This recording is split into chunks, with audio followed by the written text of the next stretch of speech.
Kalau ada yang bilang, itu mah teori konspirasi, biasanya kita langsung auto ngegas nih. Udah deh, gak usah dipercaya. Tapi tunggu dulu bro, gak semua konspirasi itu hoax kok. Karena sejarah dunia udah pernah ngebuktiin hal-hal yang dulu dikira ngibul malah terbukti nyata gitu. Gak cuma satu, tapi berderet kayak sinetron jam 7 gitu. Kita bakal bahas proyek-proyek rahasia pemerintah yang dulu dianggap khayalan konspirator warung kopi, tapi sekarang udah tercatat nih rapi di arsip negara gitu. Pertama, kita buka dengan yang paling mind-blowing, yaitu MK Ultra. Ini proyek rahasia CIA di tahun 1950-an sampai 70-an. Tujuannya itu nggak langsung tanggung-tanggung, mengendalikan pikiran manusia. Ya, betul sekaya-kaya di film SCV.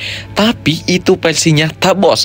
Mereka nyoba pakai LCD hipnosis, terapi kejut listrik, sampai manipulasi suara buat riset otak manusia.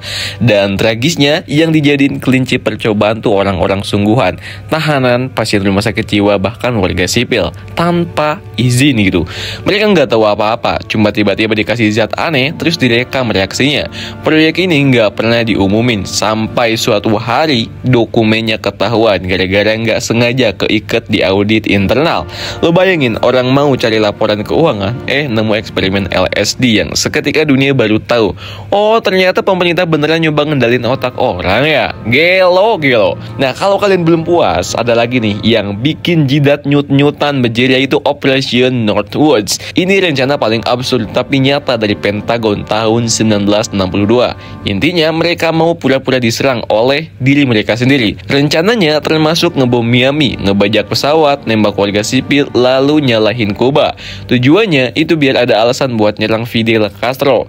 Jadi ini literally ngebom diri sendiri demi konten geopolitik.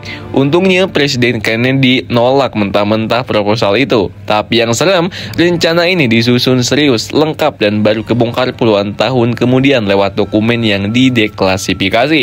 Ini jadi bukti bahwa ide gila bukan cuma milik teori konspirasi, tapi kadang juga nongkrong di meja rapat negara adidaya. Gelo pokoknya. Masih mau lanjut? Yuk kita ke skandal paling ngehits, itu Watergate. Tahun 1972, markas Partai Demokrat dibobol dan dipasang oleh penyadap. Dalangnya itu orang-orang dari tim kampanye Presiden Richard Nixon.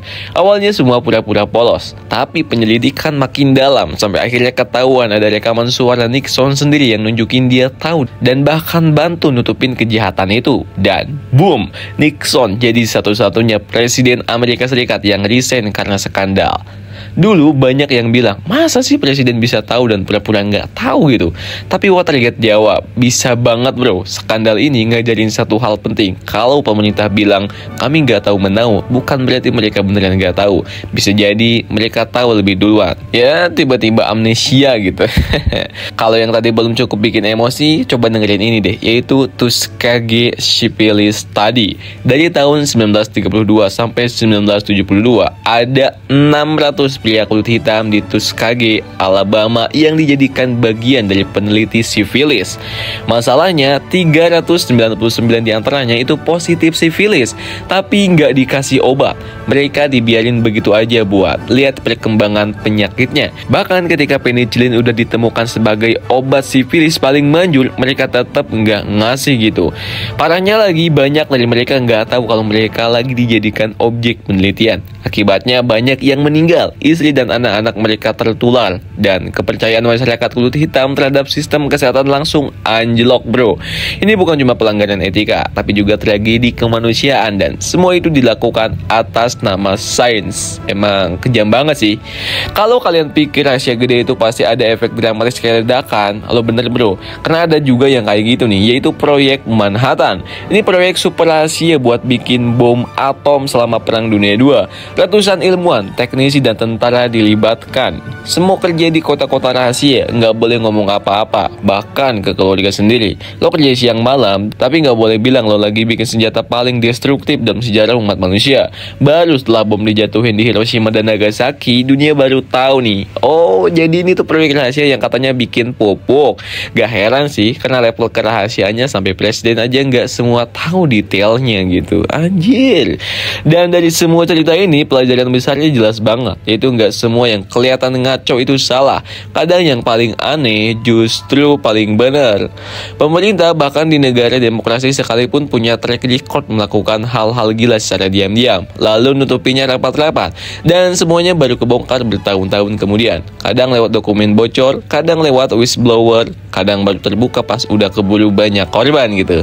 So pas lo denger orang ngomong, jangan-jangan ada proyek rahasia nih yang kita nggak tahu, jangan langsung ketawa sambil bilang, woi itu teori konspirasi. Karena bro, sejarah udah ngajarin nih, proyek rahasia itu nyata. Konspirasi itu bisa terjadi dan justru yang diketawain dulu bisa jadi headline di masa depan. Bukan karena semua dari konspirasi itu valid ya, banyak juga yang cuma cocokologi belaka. Tapi bukan berarti semua harus dibantah mentah-mentah juga kan. Kita harus waspada, kritis, dan jangan cepat puas dengan penjelasan resmi. Toh kalau aja nggak ada jurnalis ngeyel, aktivis rewet, atau whistleblower nekat gitu, mungkin kita sampai sekarang masih percaya si AI itu kerjaannya cuma lawan teroris, bukan eksperimen LSD. Atau kita mikir Nixon turun tahta karena capek kerja, bukan karena main sadap-sadapan gitu. Semua ini jadi reminder penting buat kita, kalau konspirasi itu bukan cuma cerita fiksi, kadang dia cuma nunggu waktu buat terbukti aja gitu. Gimana menurut kalian nih guys?